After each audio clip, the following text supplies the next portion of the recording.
Approach to a case of acid-base disorder. To analyze a case of acid-base disorder, we need a stepwise approach of the acid-base gas analysis.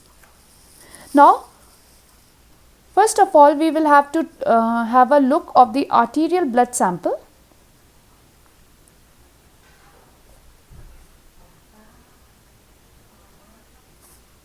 Check for the pH. If the pH is less than 7.4, then it's a case of acidosis.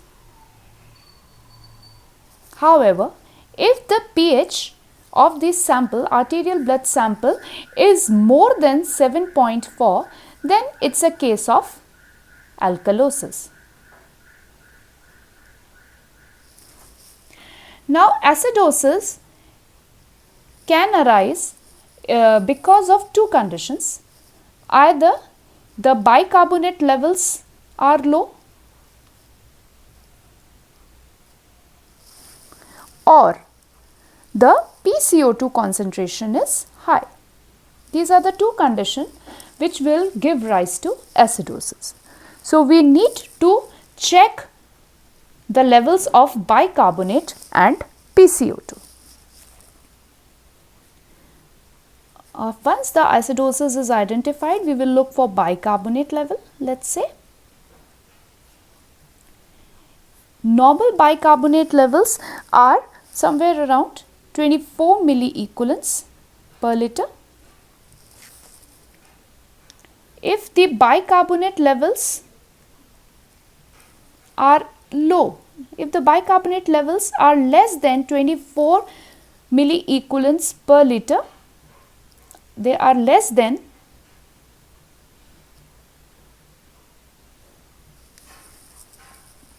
then it means that there are some metabolic abnormality, and this case would be referred to as the metabolic acidosis.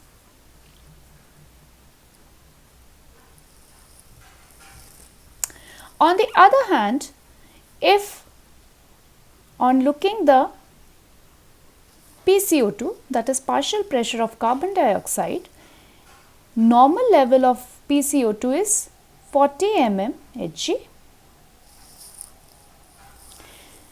If the PCO2 level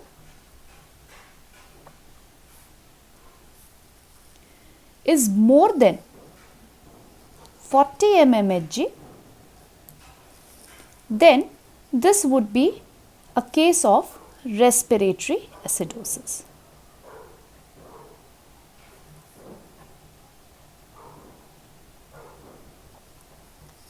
Where CO2 has increased, and this CO2 will ultimately produce hydrogen ions in the body.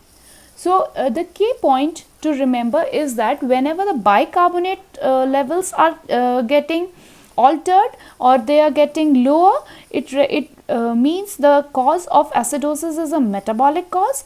On the other hand, if the PCO2 levels are getting increased, it means that the respiratory effort is not fully effective.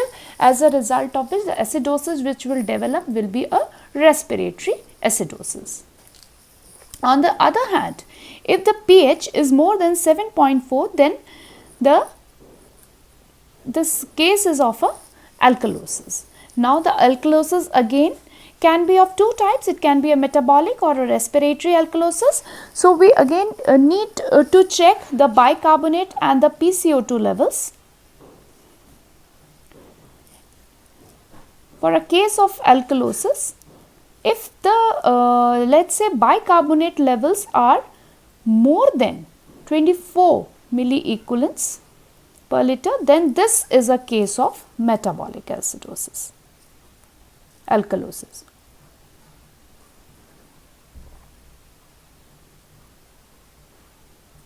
On the other hand, if the PCO2 levels are less than 40 mmHg, then this is a case of respiratory alkalosis.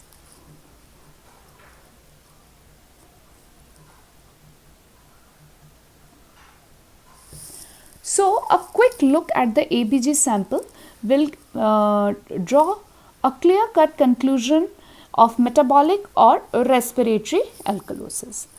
Whenever the case is a metabolic acidosis, the compensatory mechanism which will function in the body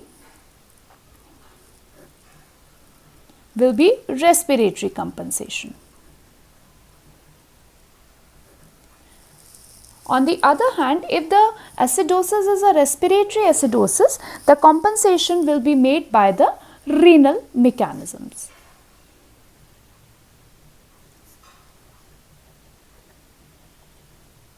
Which will try to eliminate as much as H ions from the body. And when the acidosis is a metabolic acidosis, the respiratory compensation will come into play, and as a result of which the patient will take deep and rapid breaths, as a result of which the hydrogen ion will be eliminated in the form of volatile acid. Similarly, with alkalosis, if the alkalosis is a metabolic acidosis, it will have a respiratory compensation, and if the alkalosis is respiratory alkalosis, it will have a renal compensation. However, for complex acid-base diagnosis, we have a chart, and a nomogram is used for diagnosing the case of complex acid-base imbalance, as well as Sigurd-Anderson curve can be used for the purpose. Sigurd-Anderson curve and acid-base nomogram.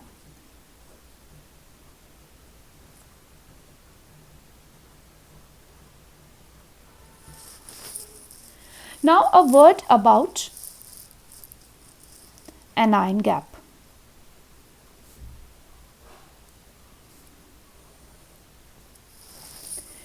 Usually we have in our plasma large number of cations and large number of anions.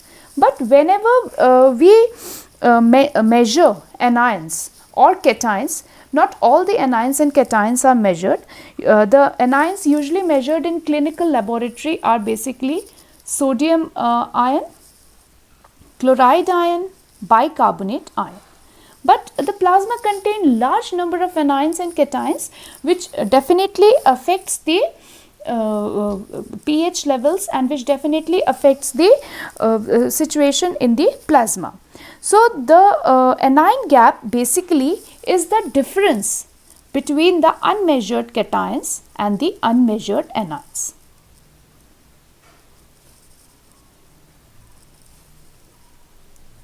Unmeasured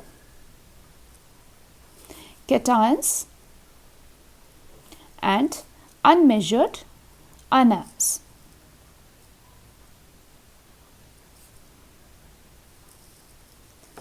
Unmeasured cations can be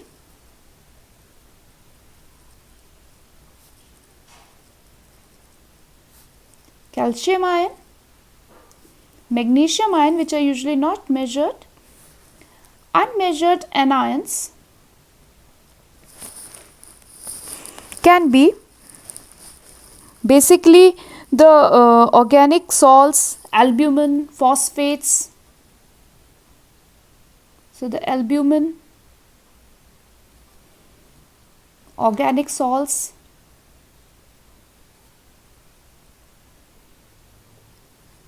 phosphates, which are present in the plasma.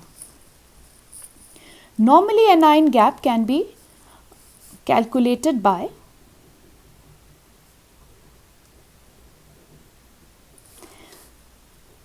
concentration of sodium ion minus bicarbonate ion minus concentration of the chloride ion. This comes out to somewhere around 10 milliequivalents per liter. But apart from these anions and cations, there are various other unmeasured anions and cations which can alter the anion gap. So, anion gap can increase or decrease depending upon whether the anions and the cations which are not measured are increasing or decreasing. So, anion gap increases when the number of anions in the plasma increases, and anion gap decreases when the number of anions in the plasma will decrease. Or we can say anion gap will increase if unmeasured anion rises or if unmeasured cations fall. Now, why do we need to know the anion gap? We need to know the anion gap because this anion gap helps in establishing the diagnosis of metabolic acidosis.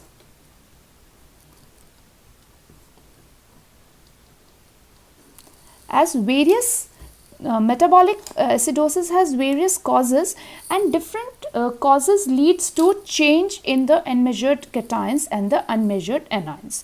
So, by calculating the unmeasured anions and the cations and by knowing the anion whether the cause is of increased anion gap or decreased anion gap, we can know the various causes of metabolic acidosis.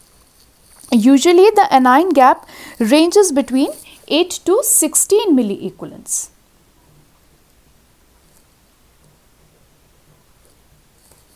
Which is due to the presence of these unmeasured anions and cations. Now, metabolic acidosis can be associated with increased anion gap or decreased anion gap. Conditions which are associated with increased anion gap includes diabetes, mellitus, and lactic acidosis.